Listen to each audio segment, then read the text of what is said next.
Salut à tous et bienvenue sur la chaîne Le Coach. Dans cette vidéo, je vais faire l'analyse du match qui a opposé le FC Barcelone à l'Atalanta en Ligue des Champions. L'analyse sera très poussée et très détaillée pour vous montrer le combat tactique féroce que se sont menés les deux coachs sur le bord du terrain. Il y aura beaucoup de valeur dans cette vidéo, donc restez jusqu'au bout. On sait tous avec les différentes vidéos d'analyse que nous avons fait sur Hansi Flick qu'il a un style de jeu porté sur l'attaque, avec un jeu vertical et direct pour mettre ses ailiers dans les meilleures dispositions et les lancer dans le dos des défenses adverses, comme on peut le voir sur cette action type contre le Real Madrid en Supercoupe et que nous avons vu aussi sur différents matchs. Alors pour bien comprendre le sujet tactique de la vidéo, je vais citer et détailler chaque mouvement de cette action. Ici le défenseur central va faire la passe à Baldé qui est sur l'aile gauche. Baldé réalise un contrôle pied droit, donc premier toucher de balle. Vasquez vient pour le presser mais s'arrête à 2-3 mètres de distance du joueur. Casado court pour plonger dans le dos de Vasquez dans l'espace libre. Bellingham a entre 1 demi-mètre et 1 mètre de retard sur Casado.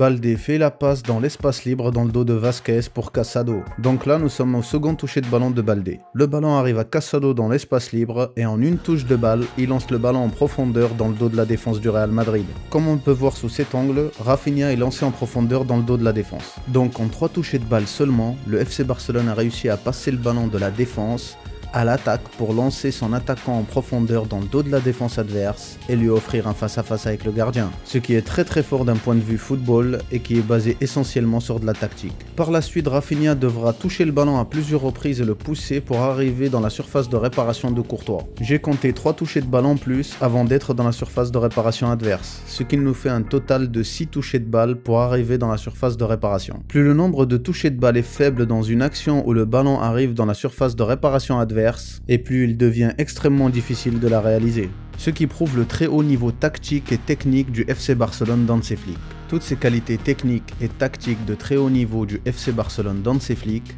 seront quasiment inutilisables, voire contre-productives, contre l'Atalanta et le plan tactique de Gasperini. Et c'est là tout l'objectif de cette vidéo, alors c'est parti pour l'analyse. Comme d'habitude, le FC Barcelone va venir écarter le jeu pour chercher Baldé sur l'aile gauche. Immédiatement, un joueur de l'Atalanta vient presser Baldé. Si cette action vous semble anodine et sans tension, en réalité c'est tout le contraire. L'Atalanta effectue un marquage individuel très haut sur le terrain avec un pressing agressif. Le marquage est beaucoup plus resserré et agressif sur les 3 milieux centraux. L'objectif, empêcher les joueurs créateurs du FC Barcelone d'avoir le ballon. Hansi Flick savait pertinemment que l'Atalanta allait jouer un pressing agressif très haut sur le terrain. C'est pour ça qu'il a demandé à Rafinha de descendre pour jouer en pivot en plus de Lewandowski. Mais les attaquants du FC Barcelone sont eux aussi suivis de très près. Les Blaugrana essayent de réciter leur jeu en trouvant un pivot dans l'axe pour lancer l'ailier dans le dos de la défense adverse, mais ça devient très compliqué immédiatement et le ballon est récupéré par l'Atalanta. Voici une action qui montre parfaitement le pressing tactique mis en place par Gasperini pour empêcher le développement du jeu des Blaugrana. Face au pressing, Baldé remet le ballon derrière au défenseur central Garcia.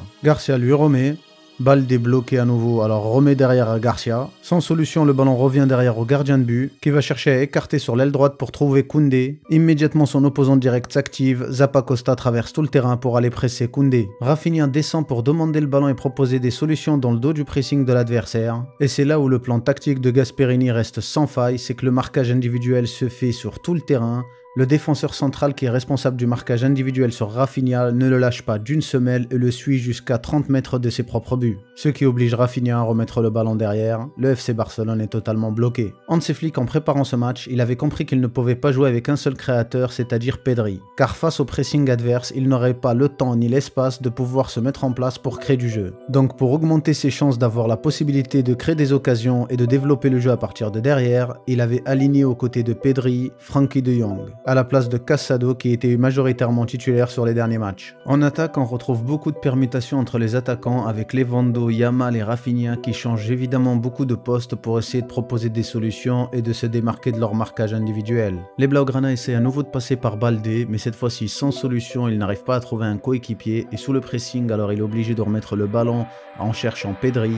Immédiatement, le joueur italien vient mettre la pression dans le dos de Pedri pour l'obliger à ne pas se retourner et à jouer vers l'arrière. Le ballon revient au gardien de but qui, sous la pression de l'adversaire, est obligé d'aller chercher de l'autre côté avec un long ballon. La passe est mal négociée, le ballon sort en touche et il est récupéré par les Italiens. Face à cette situation, la frustration des joueurs de Barcelone est grande. N'arrivant pas à contrer le pressing adverse, Pedri commence à faire des signes des mains pour donner des directives à ses coéquipiers. Et quand le ballon arrive à Baldé, il se retrouve à nouveau sans solution, enfermé au milieu des joueurs italiens, obligé de prendre des risques et d'essayer de dribbler par lui-même. Et à nouveau face à cette frustration, lui aussi commence à montrer son mécontentement. Immédiatement après la la remise en jeu, le bloc italien vient presser la défense Blaugrana et l'oblige à jouer super bas. Et quand le ballon arrive à Koundé, immédiatement Zappacosta vient le presser. Regardez comment le pressing collectif bien coordonné et agressif de l'Atalanta a enfermé Koundé au poteau de corner. Koundé est obligé de dégager le ballon et le ballon est récupéré facilement par l'Atalanta. Pour essayer de trouver des solutions sur l'aile droite, vu que l'axe est totalement fermé, alors on va essayer de jouer sur l'aile en cherchant Koundé qui va distribuer immédiatement le long de la ligne de touche pour Yamal. Immédiatement à la réception du ballon par Yamal, son opposant direct vient le presser dans son dos pour lui mettre la pression. Yamal n'arrive pas à réaliser son contrôle et il perd le ballon et le ballon est récupéré par l'Atalanta très haut sur le terrain. Hansi Flick a proposé d'autres solutions pour contrer le pressing de l'Atalanta, avec les permutations rapides entre les postes et les joueurs. Comme sur cette action où lorsque Lewandowski descend, Pedri monte pour prendre la profondeur. Mais leur opposant direct les suivent et ne les lâche pas. Comme vous pouvez le remarquer, le joueur italien qui marque Pedri ne regarde même pas le jeu et il est totalement concentré sur Pedri et il ne le lâche pas. Même si Pedri se positionne en tant qu'ailier, le marquage individuel sur lui ne lâche pas. Et de son côté, Gavi essaye de faire des accélérations surprises pour surprendre son adversaire et se libérer du marquage, mais ça change rien. L'adversaire est totalement concentré sur son propre marquage et ne le lâchera pas. Sans possibilité de créer le jeu, les joueurs créateurs sont obligés de faire la passe et d'essayer d'accélérer pour prendre le défenseur à contre-pied. Mais cela ne change rien car la défense italienne est super bien rodée dans le marquage individuel, il y a même des permutations sur le marquage individuel comme sur cette image où le joueur qui marquait De Jong lâche De Jong pour prendre Pedri pour couvrir la défense pendant que celui qui était sur Pedri permute pour aller prendre De Jong. Et on peut le voir ici avec le geste du bras du joueur italien qui dit à son coéquipier d'aller prendre De Jong et que lui s'occupe de Pedri. Une autre solution proposée par Hansi Flick avec la titularisation de De Jong, c'est de lui permettre de descendre au milieu de la défense pour organiser le jeu à partir du bas. Mais face au manque de solutions avec Pedri et Gavi qui sont marqués à la culotte, De Jong est obligé de prendre des risques pour trouver des solutions, il se trouve à dribbler devant sa propre défense et il perd facilement le ballon face à l'agressivité des joueurs italiens. Une autre solution aussi, c'est que De Jong au départ de la création du jeu se retrouve à faire la passe sur un côté puis d'accélérer pour prendre la profondeur dans le dos de la défense au moment où son coéquipier va se faire presser, ou on le voit sur cette action, il prend de vitesse son opposant direct, il reçoit le ballon dans la profondeur qui est légèrement mal négocié en faisant la passe à Lewandowski qui a du mal à contrôler et le ballon est dégagé par la défense italienne. Qu'est-ce que veulent dire toutes les actions que j'essaie de vous montrer depuis le début? Tout simplement que le plan de Gasperini consiste en un truc simple. Si l'adversaire essaye de construire avec un jeu sûr à partir de derrière, il perd. S'il permute les positions et il mise le jeu sur les ailes, il perd. S'il tente son jeu direct et vertical, il perdra aussi, sauf si c'est un perfect. Exactement, le plan tactique de Gasperini ne peut être battu que par une action parfaite.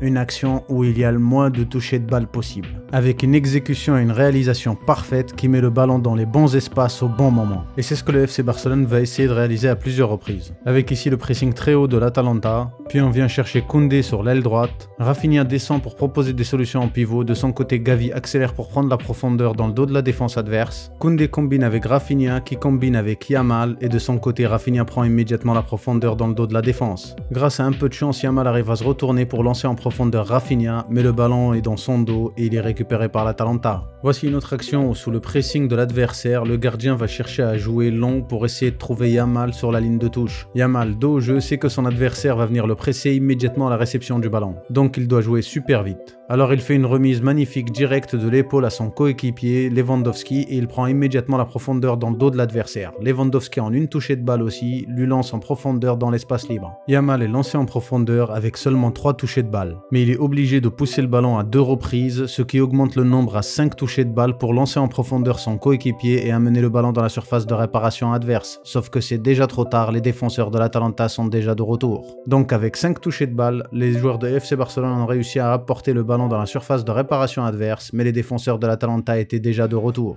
Rappelez-vous que le FC Barcelone avait réalisé 6 touchées de balle contre le Real Madrid pour que le ballon arrive dans la surface de réparation du Real Madrid. Cette fois-ci avec 5 touchées de balle, ils n'arrivent toujours pas à prendre le dessus sur la défense adverse. Pour réussir à devancer les défenseurs italiens de quelques millièmes de seconde et de quelques centimètres sur le terrain, il faudra faire moins de 5 touchées de balle. Et c'est ce que le FC Barcelone va réaliser sur cette action. On va venir chercher Baldé sur l'aile gauche, Rafinha descend pour proposer des solutions en pivot, ce qui oblige son opposant direct à le suivre.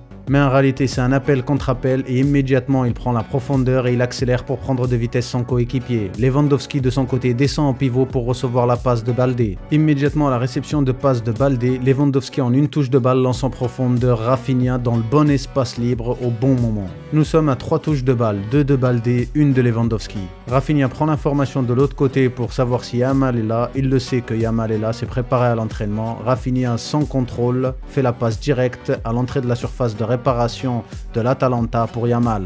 Yamal reçoit le ballon dans la surface de réparation adverse et il le touche 2 fois pour l'envoyer au fond des filets. Il a suffi seulement de 4 touchés de balle pour que le FC Barcelone réussisse à mettre le ballon dans la surface de réparation adverse. On va regarder ça sous un autre angle. En réalité, le jeu est basé sur les espaces libres dans le bon moment et le bon tempo. En seulement 3 passes et 4 touchés de balle, le ballon arrive dans la surface de réparation adverse pour l'attaquant Yamal. Cette action est de très haut niveau. Regardez, Yamal n'a à peine que quelques centimètres d'avance sur son opposant direct, ce qui montre à quel point le plan tactique de Gasperini est très difficile à battre. Et même en réalisant l'action parfaite, l'écart entre les deux joueurs est tellement minime que le FC Barcelone n'était même pas sûr de réussir à marquer. L'Atalanta est une équipe qui aime laisser le ballon à l'adversaire pour le presser et le récupérer très haut. Mais lorsqu'ils sont menés au score, ils prennent la possession du ballon et essayent d'organiser le jeu à partir de derrière. Et ils vont facilement réussir à égaliser très rapidement. Avec ici le défenseur central qui combine avec l'attaquant de pointe qui est descendu en pivot et qui remet le ballon immédiatement au milieu central.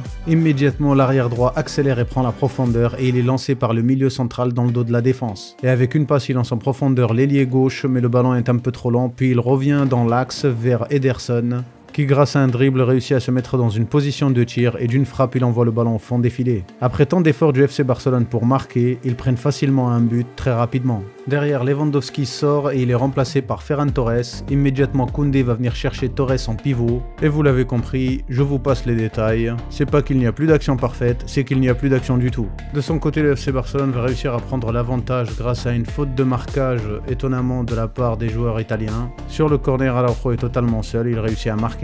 Et à nouveau, l'Atalanta va réussir à marquer en organisant le jeu à partir de derrière, avec le défenseur qui va venir trouver en pivot l'attaquant. Le ballon est remis à Cuadrado qui trouve Dorun qui immédiatement réussit à centrer à l'entrée de la surface de réparation des Blaugrana. Pasalic arrive à contrôler le ballon dans la surface et à envoyer le ballon au fond des filets. Pour conclure, le style de jeu de Gasperini est clairement l'anti-jeu du style de jeu de Hansi Flick au FC Barcelone. Avec un pressing individuel et une intensité et une agressivité importante sur le porteur du ballon, le FC Barcelone est incapable d'organiser le jeu ni de réaliser son propre jeu. Et dans ce type de situation, ils sont obligés de prendre énormément de risques et de réaliser les actions parfaitement, car ils n'ont pas le droit à l'erreur. De son côté, l'Atalanta est une équipe qui mise essentiellement sur le pressing et le jeu sans ballon, alors que quand ils ont le ballon, ils arrivent à réaliser de belles choses. Peut-être ici des axes d'amélioration. J'ai fait cette vidéo pour vous montrer à quel point il est difficile et important de mettre en place un plan tactique, et à quel point aussi il est difficile de chercher des solutions tout au long de la rencontre pour contrer le plan tactique de l'adversaire. Si le contenu t'a plu, n'hésite pas à commenter, partager, liker, c'est important pour la réussite de la chaîne, et moi je te dis à dans une prochaine analyse et une prochaine vidéo.